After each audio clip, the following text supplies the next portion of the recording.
सर्वांना नमस्कार। आपली शाळा हे यूट्यूब चॅनल आपले सहर्ष स्वागत करत आहे। आजच्या व्हिडिओमध्ये आपण अतिरिक्त शिक्षक समायोजन करण्याबाबत एक आपल्याला शुद्धीपत्रक प्राप्त झालेलं आहे। ते नक्की शुद्धीपत्रक काय आहे, कधी आपल्याला अतिरिक्त शिक्षकांचं समायोजन करायचं आहे याविषयीची सविस्तर माहिती आपण आजच्या व्हिडिओमध्ये पाहणार आहोत। तत्पूर्वी आपण जर आपली शाळा या यूट्यूब चॅनलवर नवीन असतील तर सर्वप्रथम या यूट्यूब चॅनलला सबस्क्राइब करायला विसरू नका। चला तर सुरुवात करूया आजच्या व्हिडिओला।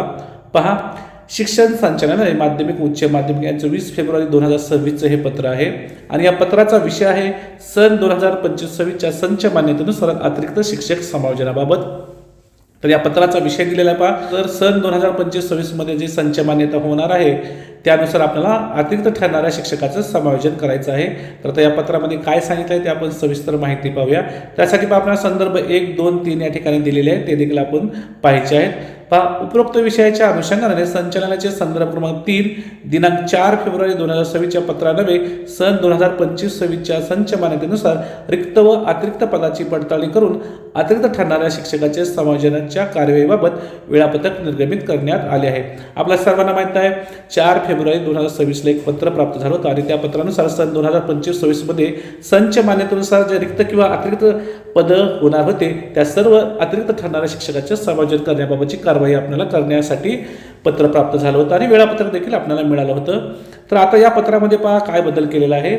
संचालनाच्या संदर्भ क्रमांक 3 दिनांक 4 फेब्रुवारी 2026च्या पत्रामधील परिच्छेद क्रमांक 6 मधील पहिल्या ओळीतील नमूद सन 2024-25च्या संच मान्यतेनुसार ऐवजी सन 25-26च्या संच मान्यतेनुसार असे वाचावे। तर त्या पत्रामध्ये पहा सन 2024-25च्या संच मान्यतेनुसार अतिरिक्त ठरणाऱ्या शिक्षकाचे समायोजन करण्याबाबतच्या सूचना होत्या।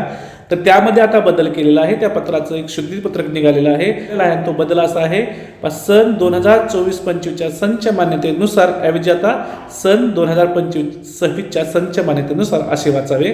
हा महत्त्वपूर्ण बदल त्या पत्रामध्ये आपण समजून घ्यायचा आहे आणि त्यामध्ये बदल करायचा आहे। या शुद्धीपत्राकडून आपल्या लक्षात येते की सन 2025च्या संच मान्यतेनुसार रिक्त किंवा अतिरिक्त पदाची पडताळणी करून अतिरिक्त ठरणाऱ्या शिक्षकांचं समायोजन लवकरच करण्यात येणार आहे।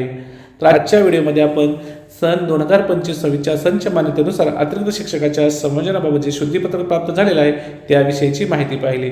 मला आशा आहे तुम्हाला सर्वांना हा व्हिडिओ नक्कीच आवडला असेल। तुम्हाला जर हा व्हिडिओ आवडला असेल तर आपली शाळा या यूट्यूब चॅनलला सबस्क्राइब करायला विसरू नका। पुन्हा एकदा भेटूया एका नवीन व्हिडिओसह। तोपर्यंत सर्वांना मनपूर्वक धन्यवाद।